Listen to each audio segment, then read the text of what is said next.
Welcome to the first ever Gujarati IT education YouTube channel Mentorize. Here you can start your IT journey in your own language Gujarati.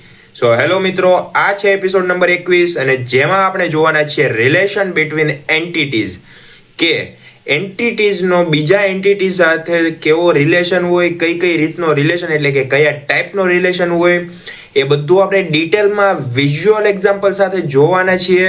તો જે જોઈને તમને મજાય પડશે અને શીખવાય મળશે અને બધું યાદય રહી જશે. સો વિડીયો સ્ટાર્ટ કરતા પહેલા જો તમે પ્રીવિયસ એપિસોડ્સ નથી જોયા તો પ્લેલિસ્ટની લિંક મેં ડિસ્ક્રિપ્શનમાં આપી છે, જરૂરથી એકવાર ચેકઆઉટ કરજો અને વિડીયોને લાઈક કરો, ચેનલને સબસ્ક્રાઇબ કરો અને આ વિડીયો તમારા બધા મિત્રોને શેર કરો જેથી તેમને પણ આ વિડીયો હેલ્પફુલ બની રહે. તો ચાલો વિડીયો સ્ટાર્ટ કરીએ. સો હવે આપણે સ્ટાર્ટ કરીએ રિલેશન બિટવીન એન્ટિટીઝ કે એક એન્ટિટીનો બીજી એન્ટિટી સાથે કેવો સંબંધ હોય છે. જેમ કે હું તમને જો ઇન શોર્ટ કહું કે હું એક એન્ટિટી છું અને મારી સામે મારા ભાઈનો છોકરો હોય, સો એ પણ એક એન્ટિટી છે. સો મારો અને એનો એક કનેક્શન છે, જેમ કે કાકો અને ભાણેજ, મતલબ આ ભત્રીજો, ભાણેજ તો ન થાય, મામો ને ભાણેજ થાય, તો એક એન્ટિટી થઈ ગઈ. પણ હવે જો હું બીજી રીતે કહું કે મારે સામે 3 જણા છે, હું એક એન્ટિટી છું. સો હું થયો ઉર્વેશ, મારી સામે એક મારો ફ્રેન્ડ છે, એક મારો ભાઈ છે અને એક મારો ભત્રીજો છે. સો 3 જણા મારી સામે હતા, તો હું 1 2 મેની કે ઘણા બધા લોકો સાથે મારી ફ્રેન્ડશીપ છે કે બ્રધરહુડ કહી શકો, ગમે પણ વધારે રિલેશન છે, અથવા તો એ બધાથી મને એક રિલેશન થતો તો એને કહેવાય એન્ટિટી ટુ એન્ટિટી રિલેશન. એ વસ્તુ હું તમને DBMS-માં સમજાવું, આમાં કદાચ જો ન સમજ પડે તો. રિલેશન એ 2 અથવા વધુ એન્ટિટીઝ વચ્ચેનું લોકલ કનેક્શન છે, મતલબ લોજિકલ કનેક્શન છે, જે બતાવે છે કે એન્ટિટી એકબીજા સાથે કેવી રીતે જોડાયેલી છે. જેમ કે હું એમ કહું કે ટીચર, સ્કૂલ, સ્ટુડન્ટ, તો આ વસ્તુ કઈ રીતે જોડાયેલી? તો સ્કૂલની અંદર આવે ટીચર એટલે સ્કૂલ હારે ટીચર જોડાયેલા છે. સ્ટુડન્ટની અંડરમાં આવે ટીચરની અંડરમાં આવે સ્ટુડન્ટ, તો સ્કૂલ સાથે ટીચર જોડાયેલા છે, ટીચર સાથે સ્ટુડન્ટ જોડાયેલા છે. સો આ એક એન્ટિટી કનેક્શન કહેવાય. એન્ટિટી વચ્ચે લિંક ક્રિએટ કરે, જેમ કે સ્કૂલ ને ટીચર વચ્ચે લિંક હોય, ટીચર અને સ્ટુડન્ટ વચ્ચે લિંક હોય, તો એક લિંક થયું. રિયલ વર્લ્ડ રિલેશન રિપ્રેઝન્ટ કરે કે સમજો કે મારું નામ ઉર્વેશ છે અને મારી કેટલી એન્ટિટી છે. જેમ કે મારી એન્ટિટી એવી છે કે હું એક સ્ટુડન્ટ છું, સન છું કે કોઈ પણ જગ્યાએ એમ્પ્લોય છું, તો એ મારી એન્ટિટી થઈ ગઈ. અથવા મારું નામ છે, મારી ઉંમર છે, પછી મારી કંઈક ઓળખાણ હોય, મારી પાસે આ મોબાઈલ છે, હું આ જગ્યાએ ભણું છું, તો આ બધી મારી એન્ટિટી થઈ ગઈ. ડાયાગ્રામમાં ડાયમંડ શેપથી બનાવવામાં આવે. સો આ વસ્તુ આપણે આગળ જોવાના છીએ. ડાયાગ્રામ શું હોય છે, કઈ રીતે બનાવાય છે, અને એક્ઝામ માટેનો મોસ્ટ IMP ટોપિક છે ડાયાગ્રામ. તો જો તમે આ એપિસોડ પૂરો કરી લ્યો અને ટાઈમ વધે તો નેક્સ્ટ એપિસોડ જોજો, જેમાં મેં ડાયાગ્રામ શીખવાડ્યું છે. તો એ તમારે એક્ઝામ માટે બહુ IMP છે. જો એ આવડી ગયું ને તો 10 માર્ક્સ તમને બેઠા એક્ઝામમાં મળી જશે, અને કદાચ જો કોઈને 5 માર્ક્સમાં આવતું બેઠા 5 માર્ક્સ મળી શકે. તો એ એપિસોડ જો જરૂરથી જોઈ લેજો, જો આવી ગયો હોય તો. સો પછી છે ડેટાબેઝ ડિઝાઇન માટે ખૂબ જરૂરી છે. હવે ડેટાબેઝ ડિઝાઇન માટે કેમ જરૂરી? જેમ કે હવે તમે એમ સમજો કે ભાઈ મારી પાસે એક ડેટાબેઝ છે અને જેની અંદર સમજો કે આ મેઇન ડેટાબેઝ છે, એનાથી મેં એક બીજો ડેટાબેઝ બનાવ્યો છે. સો અહીંયા શું થશે કે આ પહેલી કોલમ છે, તો અહીંયા હું નંબર લખી દઉં, અહીંયા હું લખું છું નેમ અને અહીંયા હું લખી દઉં એજ. તો એ મેં ગમે નામ લખ્યું હોય, આ 1, આ 2 અને અહીંયા 1 3 કરી દીધું હોય.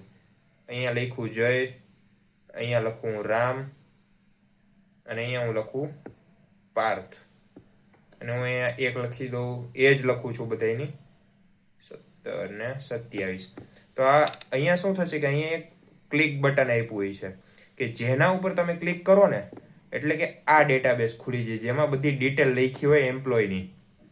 સો આને કહેવાય એક એન્ટિટી ડિઝાઇન ડેટાબેઝ કરવા માટેનો ઉપયોગ. જેમ કે આ ક્લિક કર્યું તો એમ્પ્લોયની બધી ડિટેલ આવી ગઈ. હવે અહીંયા આપ્યા છે ટાઈપ, કે કેવા ટાઈપ હોય એન્ટિટીના, તો 4 ટાઈપ છે. 1 to 1 એટલે એક જણા સાથે એક જ જણું, પછી 1 to many કે એક જણા સાથે ઘણા બધા લોકો, પછી ત્રીજું છે ઘણા બધા લોકો સાથે એક જ જણું, અને લાસ્ટમાં છે ઘણા બધા સાથે ઘણા બધા. સો આ વસ્તુ હું તમને થોડુંક વિઝ્યુઅલી બતાવું તો તમને શીખવાની મજા આવે. સો આ કાકા જુઓ ગટિયા, માથે પાસપોર્ટ લઈને ફરે એ જુઓ ખાલી, કેવો આમ ઓરા આવી છે આ ભાઈનો. સો આ છે 1-to-1 એટલે કે 1-to-1 રિલેશનશીપમાં એક એન્ટિટીનો એક જ રેકોર્ડ બીજી એન્ટિટી સાથે જોડાય. જેમ કે આ ભાઈ જુઓ, આ પાસપોર્ટ છે અને આ ભાઈ છે, તો ભાઈની એન્ટિટી છે પાસપોર્ટ, તો એ બે એકબીજા સાથે જોડાયેલા છે. હવે આને ભલે માથે પહેરી લીધું એટલે હું એમ નથી કહેતો જોડાયેલા છે, પણ આ ભાઈનો પાસપોર્ટ છે તો આ એની વસ્તુ છે, એની સાથે જોડાયેલી છે. અહીંયા જુઓ વન એન્ટિટી એટલે કે પાસપોર્ટ એ વન એન્ટિટી, આ ભાઈ એ બીજી વન એન્ટિટી, એટલે બે એન્ટિટીનો રિલેશન. પછી અહીંયા છે રેયરલી યુઝડ રિલેશન, કે આ વસ્તુ ઘણી જગ્યાએ રેયરલી યુઝ થાય, કે ખાલી તમે કોકને પરિચય આપો, તમે એમ ન કહો હું છું ઉર્વેશ, હું 19 વર્ષનો છું, આટલું ન કહો તમે કોઈ દી. તમે આમ ડિટેલ આપો કે હું ઉર્વેશ છું, આટલા વર્ષનો છું, હું શું સ્ટડી કરું છું, કે આગળ મારા શું ગોલ્સ છે, કે એના માટે હું શું તૈયારી કરું છું. તો એ વસ્તુ યુઝ થાય અત્યારે. તો આ વસ્તુ રેયરલી યુઝ થાય, કે એક જણો એક જ વસ્તુ કહેતો હોય, કાં તો એક એન્ટિટી આપતો હોય.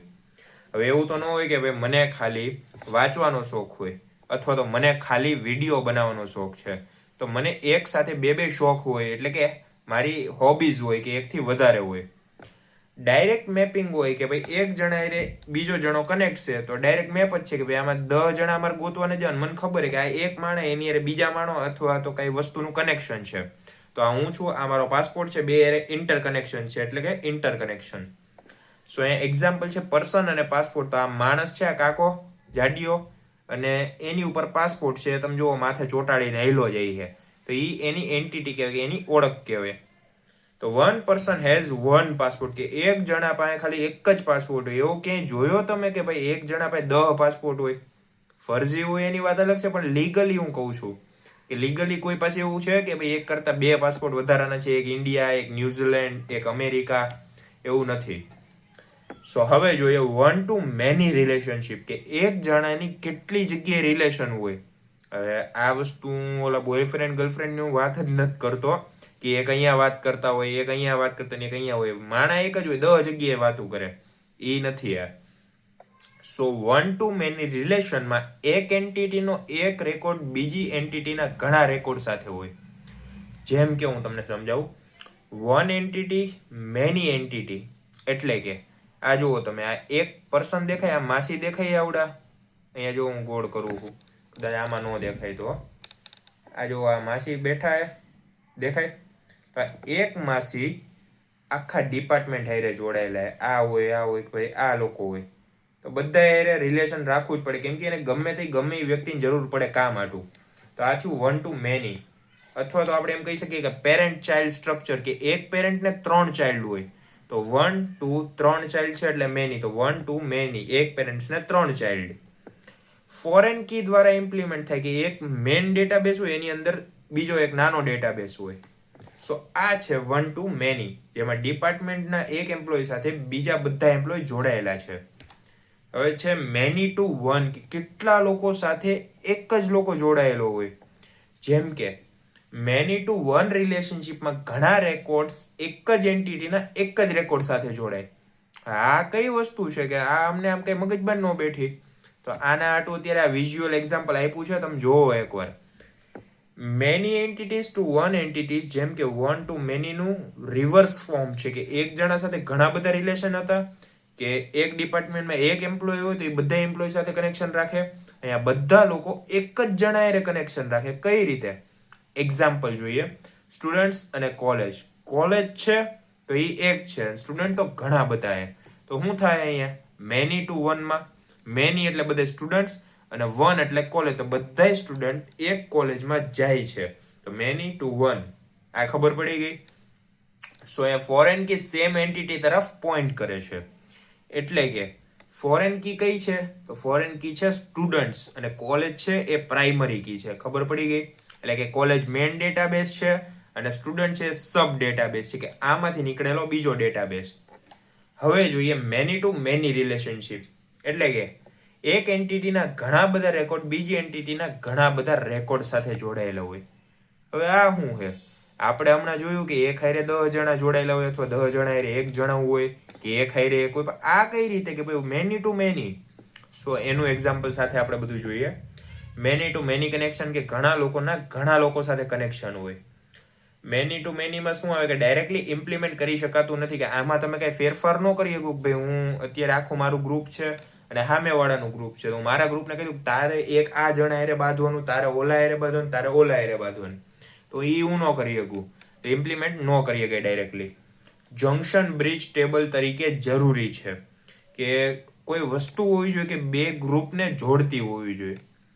કોમ્પ્લેક્સ રિલેશનશિપ ગણાય કે કોનું કોની એ રિલેશન હોય ને ખબર ન પડે. હવે આ સમજો કે ભાઈ આ તમે અત્યારે જે ઇમેજમાં જુઓ, મેં અહીંયા બે ફાટા પાડી દીધા કે એક આ બાજુવાળા લોકો અને એક આ બાજુવાળા લોકો, તો બે ગ્રુપ પડી ગયા. આમાં થોડું ડિસાઇડ છે કે ભાઈ આ ભાઈનું રિલેશન અહીંયા બેઠા છોકરી હારે હોય, કે આ છોકરીનું રિલેશન વાં બેઠો હોય ભાઈ હારે હોય. બહુ કોમ્પ્લેક્સ છે, આમાં તમે ગોતી ન હો કોની હારે કોનું રિલેશન છે. સો આને વસ્તુનો મૂકો સાઈડમાં. રિલેશનશિપને આ આપણે ક્લાસ નથી દેતા કોઈને રિલેશનના, અને કરતા નહીં, અત્યારે ભણવામાં ધ્યાન દો. સો એક્ઝામ્પલથી સમજીએ. સ્ટુડન્ટ અને કોર્સ. હવે આ કઈ વસ્તુ, એક સ્ટુડન્ટ ને કોર્સ, એક કોર્સ છે એક સ્ટુડન્ટ છે એવું ના. જેમ કે હું તમને આનું એક્ઝામ્પલ આપું કે one student enrol in many course, one course has a many student. જેમ કે સમજાવું જો, અહીંયા એમ કીધું કે ભાઈ આ વન સ્ટુડન્ટ છે તો હેઝ મેની કોર્સ. જેમ કે અહીંયા છે બીકોમ, અહીંયા છે બીબીએ, અહીંયા છે બીસીએ અને અહીંયા એલએલબી. તો અહીંયા શું થઈ ગયું, મેની ટુ મેની એટલે કીધું કે સ્ટુડન્ટ ખાલી એક ન હોય કોઈ દી, સ્ટુડન્ટ તો કેટલાય હોય, લાખો હોય, કરોડો હોય, હજારે હોય. તો ઘણા સ્ટુડન્ટ ઘણા કોર્સમાં જોડાય છે. અને એ જ વસ્તુનું આપણે જો રિવર્સ કરીએ કે ઘણાય કોર્સ છે જેમાં ઘણાય સ્ટુડન્ટ જોડાય છે. આમ આ જો આ સ્ટુડન્ટ છે, કેટલા સ્ટુડન્ટ, ઇન્ફાઇનાઇટ સ્ટુડન્ટ છે, તો ઘણાય સ્ટુડન્ટ જોડાય છે. તો આને કહેવાય મેની ટુ મેની, કે ઘણા સ્ટુડન્ટ ઘણા કોર્સ ગમે ત્યાં ગમે એ જોડાઈ જાય. સો આ થયું many to many relation. I hope કે તમને આ ખબર પડી ગઈ છે કે આ જેટલા ટાઈપ મેં કીધા, 1 to 1, 1 to many, many to 1, many to many. તો બધા ટાઈપમાં તમને ખબર પડી ગઈ છે. જો ન પડી હોય તો રિવાઇન્ડ કરીને જોઈ લ્યો, બહુ મસ્ત રીતે સમજાવ્યું છે ગ્રાફિક સાથે. સો આઈ હોપ કે તમને બધું સમજાઈ ગયું હશે. જો વિડીયો પસંદ આવ્યો હોય તો વિડીયોને લાઇક કરો, ચેનલને સબસ્ક્રાઇબ કરો અને આ વિડીયોને તમારા બધા મિત્રો સુધી શેર કરો, જેથી તેમને પણ આ વિડીયો હેલ્પફુલ બની રહે. તો મળીએ નેક્સ્ટ વિડીયોમાં.